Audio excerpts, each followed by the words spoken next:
We're going to jump in pretty quickly tonight because I want you guys to be able to have plenty of time with both Brother Henry Harris and with Reverend C. Reggie Rogers. Welcome again, once again, to Bishop Carlton D. Pearson's The Gospel of Inclusion. We're glad you're here tonight. It is Valentine's Day week. I do think that it's interesting. Y'all know Carlton always went into some kind of sexual story about theology, or we called them his sperm and sermons. But isn't it interesting that Valentine's Day it's VD? Yikes. Yeah, so about it, stay away from VD on Valentine's Day. What you mean? What you mean, Reverend? Yeah. Just be cautious, be respectful, be thoughtful about your love experiences. Amen, somebody. All right, we're going to talk tonight with two different guests, and we'll talk to them individually. They've both written amazing books that I think will be helpful to you. Would love for you to purchase the books and patronize their ministries. They are inclusive in their expression, so we always want to support our tribe. It's good to invest in our tribe. Then at the end, we'll come back on and maybe we'll have a conversation with all three of us tonight. All right, without any further ado, welcome to the show, my brother, Henry Harris from the Henry Harris and You Show. Welcome, Brother Henry. Talk to us, greet us tonight. Bishop Polk, thank you so much for giving me this opportunity to be here. I don't take it lightly. You are social media royalty, that's for sure. Brother Henry Harris has interviewed, if I started naming everyone from Al Sharpton to Maya Angelou to so many, he has been in the presence of greatness and has done some amazing work virtually, bringing people to the table from all different vantage points and perspectives. And so we certainly appreciate the work that you're doing, Brother Henry. But before we jump into the book, I have to know about the shirt. Ooh, look at the shirt. I want you to tell us about that red shirt. Is that your Valentine's Day shirt? Actually, I visited Michael Jackson's, and Michael Jackson gave me this shirt after I did the moonwalk for him. You're lying. You're lying. You tell the story. You will find out about Brother. When I first met Brother Henry Harris, he would be on our platform, and Brady and I we thought that he was like catfishing us or gaslight. He would say something, and Brady said, "There's a guy named Henry Harris who says that," and I said, "Brady, he's messing with us." So you will find out about Brother Henry Harris that he is a comedian, and I love that about him. That's what makes him my tribe. He is in the comedic lineage of Carlton Demetrius Pearson. What's it feel like, Brother Henry, to be an author? We're excited. If you can see kind of over Brother Henry's ear, he has a dead end sign there. That's the name of his new work. And so tell us what it's like being an author.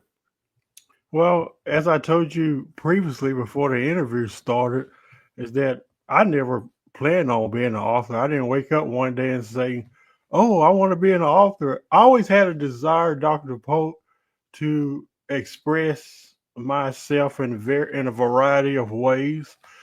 Many people who have followed me, you know that I do public speaking.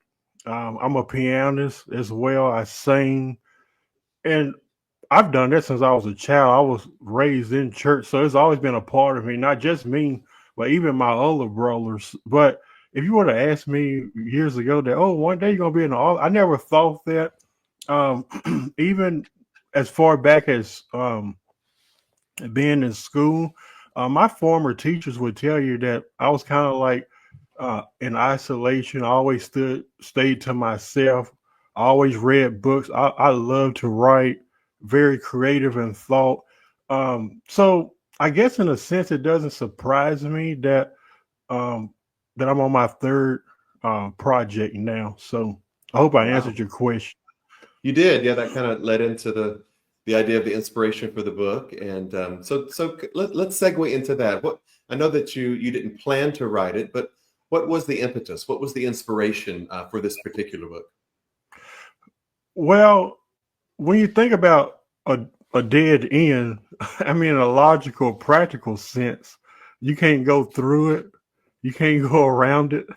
You can't go under it. What do you have to do? You have to face it. How is this applicable to our lives as individuals? Sometimes we face dead end experiences, and we feel like that we can't move.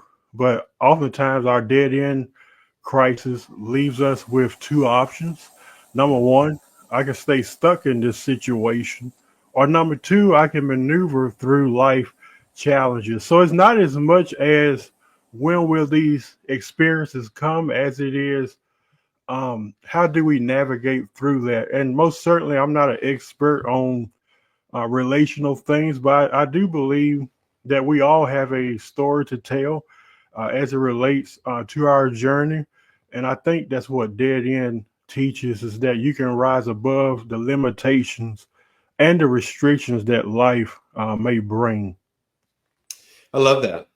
Yeah, and seeing the dead end as what it is, a road sign. How do we process the dead end with relationships? When you were talking, Brother Henry, I was thinking of the different biblical approaches to the ending of relationships. The Apostle Paul, I don't know that we want to take relationship advice from him. A lot of things we want to take advice from, but probably not relationship advice from the Apostle Paul. His advice was don't never get married unless you're burning with lust. That's the only reason you should get married. Mhm.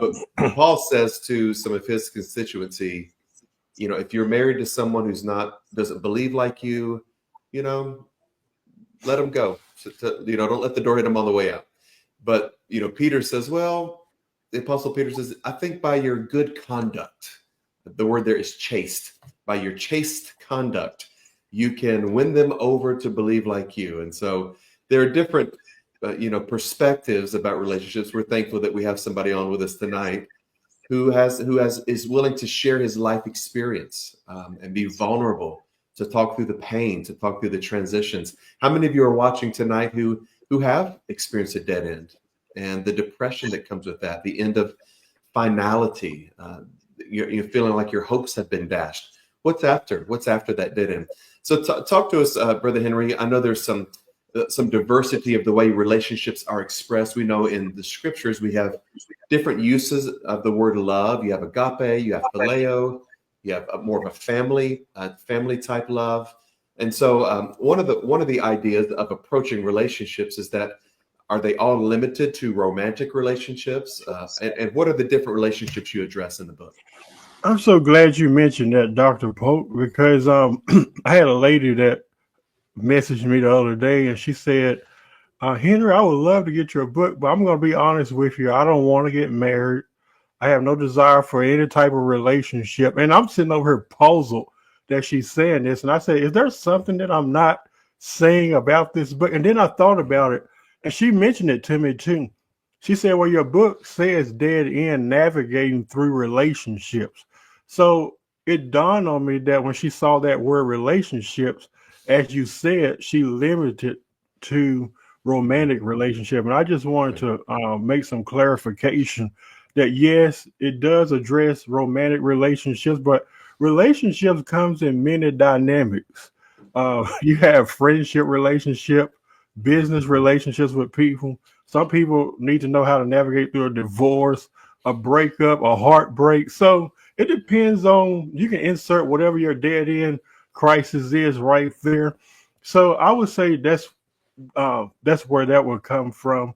Whatever relationship issues that you may have. Again, I'm not an expert at this. I'm just sharing my story, which I believe will help so many people if you find yourself at a dead end challenge in your life. I love that, and I love the diverse approach to that, Brother Henry. I'll give you a little biblical comedy if everybody you can handle it, or you wouldn't be on the platform tonight. But there is a difference between being lonely and in being alone. You can be alone and not necessarily be lonely. And as Brother Henry was saying, of course, many of us, the normative approach is we desire romantic relationship with someone, but we can also have communal relationship. You can have business. You can have a relationship with somebody that you have similar purpose with. You're architecting something together. In the Genesis narrative, I love this. There's two different creation accounts. One is considered the priestly account. One is the Yahwist. But in the Yahwist account, Adam is created without Eve. So that's the second account comes back and says God created Adam and then took Eve out of Adam. And so why? Because Adam was alone, and it was God thought that it wasn't good. He thought that the animals would be companions, but that didn't work out. And so God said, "Yeah, we need to create a mate for Adam." Now, this is I lean toward the priestly account that He created them, not him. So just know where I stand with that. However, God creates this woman. And then the woman leads Adam into eating of the tree of the knowledge, which of course becomes a subjugation of women biblically. But God comes to Adam and says, "Why have you done this? Why have you eaten of the tree I told you not to eat of?" And Adam goes, "Well, I mean, if you want to keep it real, God, I was doing fine by myself. You're the one who added this woman to me. And so really it's her fault, and it's kind of your fault for doing this." And so we automatically kind of get into to the blame game. So just know that, as Brother Henry is reminding us tonight, that being alone doesn't necessarily mean lonely, and even ending the dead ends of our relationships doesn't mean that you won't love again, or that the heart cannot open again, or that there's not another path for you in purposeful, meaningful relationships in your life. All right, Brother Henry, I'm gonna set you up with this one. So you and I've talked some about dead ends, kind of gravestones, not necessarily being the end of our lives, but kind of stepping stones to other possibilities. Talk to us about that. I think life is a journey, not necessarily a destination. Actually, that's something that I wrote in chapter 1. In essence, what that's pretty much talking about is helping you to see the beauty in the situations. It's not being fully realistic, but it is realistic in some aspect. I mean, I understand. I'm not saying, trying to minimize someone's trauma or pain or experience, but I think at the same time, we can look at that and say, if I came through this challenge, or if I went through this divorce, or that friend walked away, I think we can look at the beauty side of it and say, I think I'll be able to navigate and come through that as well. I like to use the analogy of an ocean. And I've been to a couple of them in my lifetime. Would love to go to another one here soon. Just don't know where. I think about, if you can visualize those that are watching tonight, standing on the seashore of an ocean, you're so taken away. It's almost like breathtaking by the beauty that's in front of you, and the water that's running up on your feet, and the cool breeze, the wind. It's almost like you're in a whole different world. Now, no one is standing there at the seashore of the ocean and saying, "I wonder what it's like on the other side." Neither are they standing there saying, I wonder where is the ending point from where I'm standing at. Nobody's thinking that because of the vastness of the ocean. And secondly, you're not thinking that because you're too taken away by the moment. So what does that mean? That just simply means that regardless of what dead end crisis you may be experiencing, this teaches us to be present in the moment, because I think being present is more important. And when you find yourself in situations where you feel like you can't be present, maybe we just need to change our view of things, change our mentality, or in the terms of a GPS system, we need to learn how to reroute. I talked about the two options earlier: stay stuck or you can move. But if you think about it in a logical sense as well, if you come to a dead end sign, the lady's going to say rerouting. In other words, it's going to take you another direction. But even in going in another direction, it has to be part of your participation in that. It's not going to just effortlessly happen. So that's why I feel about that. Life is a journey. Just enjoy it. I wrote another chapter in the book that says, sometimes things happen for a reason. I mean, it's good to start a business. It's good to write books. It's good to get married. It's good to start a relationship. But you also have to realize that in the event that it doesn't work out, it's not the end of the world. This is part of my journey. I've been through 2 divorces myself, been in several failed relationships, and it's not all their fault. I had a part to play in that as well. But I'm not defined by those experiences, and neither are you. So I Right. guess what I'm trying to say is, no matter what dead end experiences you may be going through, you're not defined by how many failed marriages you have, how many failed relationships you have. You are defined that you got up. And I think lastly, I would like to add, when a baby is growing up, and the baby, my daughter did this, Dr. Pope. She will walk around, and then she will all of a sudden she'll fall. Then she'll Hmm. get up, then she'll fall. What am I trying to say? Your victories are not in when you fall. Your victories is when you rise above the dead end challenges and you got up, and that's what makes you victorious. Wow. Let the church say amen. That was good. Thank you. Ah, The a lot of times people may perceive that in the Christian or religious world that there's less divorce, and the percentages are almost identical for those who are churchgoers and those who are not. It's about 51% of marriages end in divorce, and so this is applicable to you if you're a churchgoer. If you're not, how do we start over again? One of the things that Brother Henry really stresses, and I had to can you pull up that graphic again, Brandon? I wanted to be proud that Brother Henry asked me to write. Look who wrote the foreword for this book. Just look at that. Look who wrote the foreword.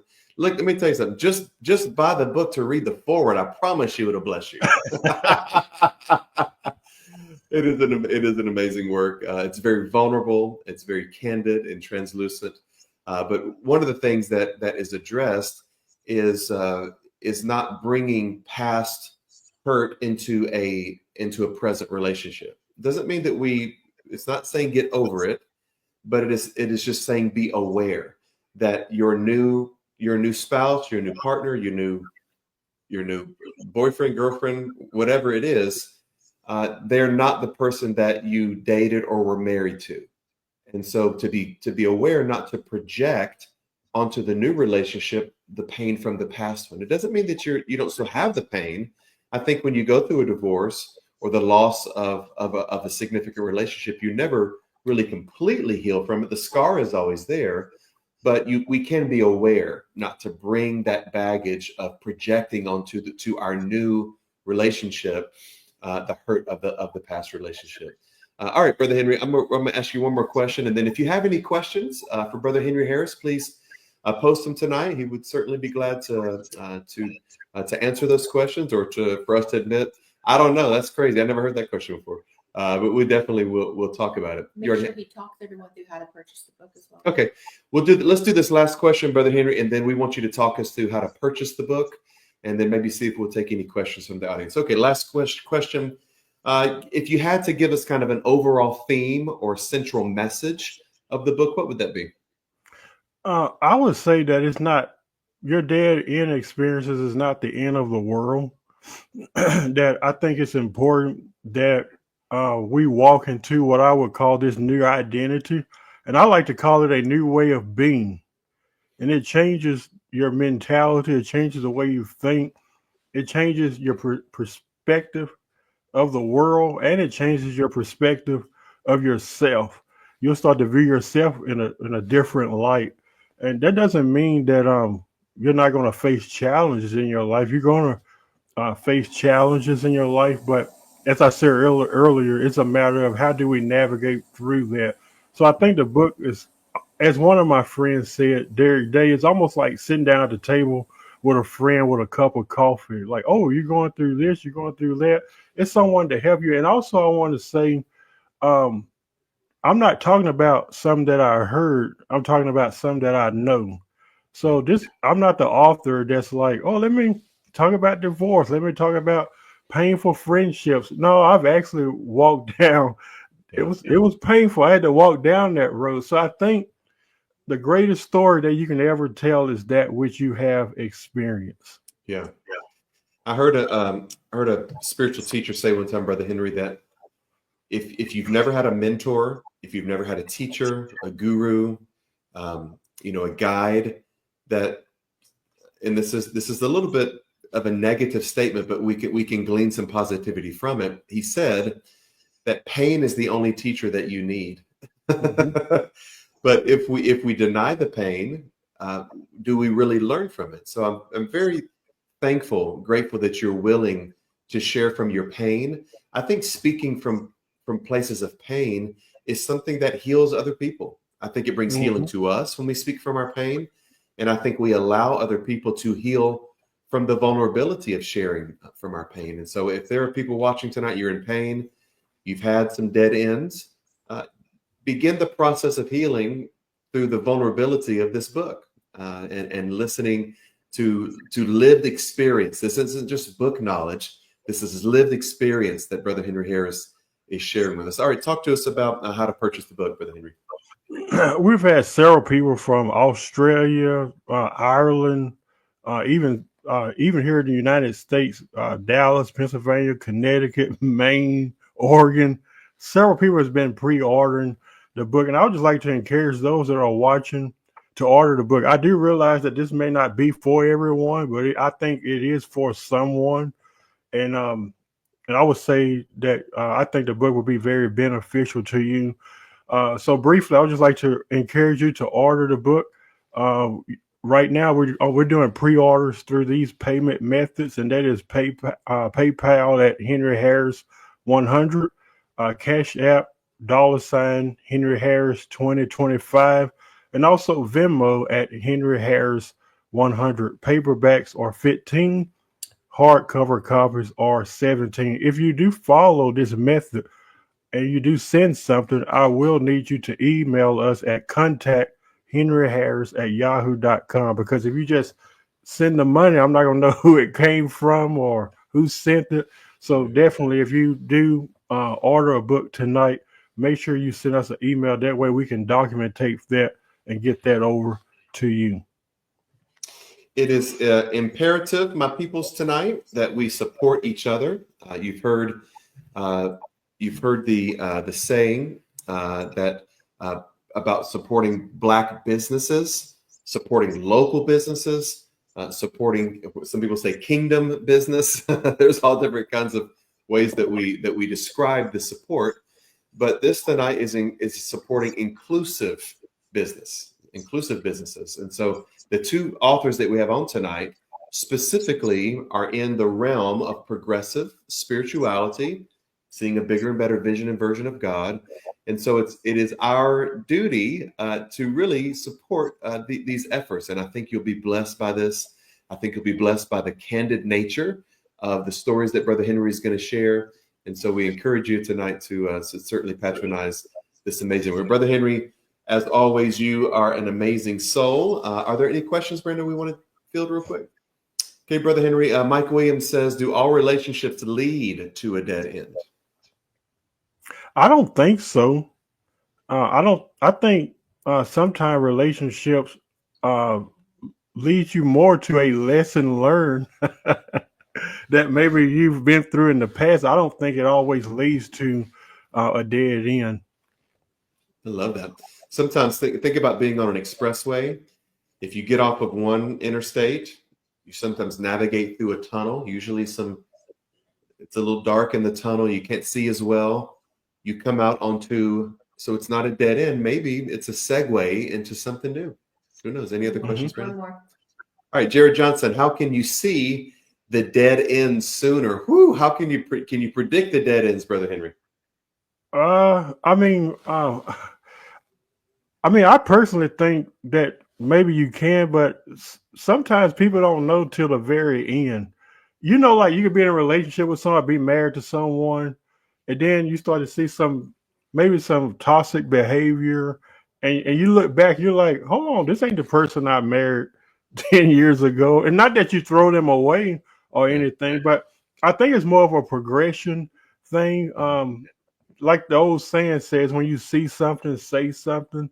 So Mm-hmm. sometimes I don't feel like when you see it, we won't always be able to detect it. But I mean, if you do see something that you feel like is harmful to you or whatnot, it depends on if you are in a safe space. Not all relationships, you are in a safe space to be a truth teller. And a truth teller just simply means confession, which means I tell the truth. Sometimes when when people say, "I want the truth," tell them the truth. Sometimes we're afraid to do that, especially as men, Yeah. because we're afraid of retaliation. Well, if I really tell you who I truly am, what if you leave? What if you? I mean, so I hope I answered that question. I mean, sometimes it's hard to predict, and sometimes predictions happen over time, and sometimes the way we feel about someone, or maybe our perception of someone, may not even be true at all. Mm-hmm. So communication, everybody. If you think a sign is showing itself, as Brother Henry said, if you see something, say something, and maybe it comes in the form of a question. You know, if have I done something? Would you like? Do we need to sit down and talk? Is there are we missing lines of communication in some way? So there's little signs, self-awareness, being willing to be an active listener. I think all of us could probably do better with not formulating an answer, but really listening when somebody is sharing something with us. All right.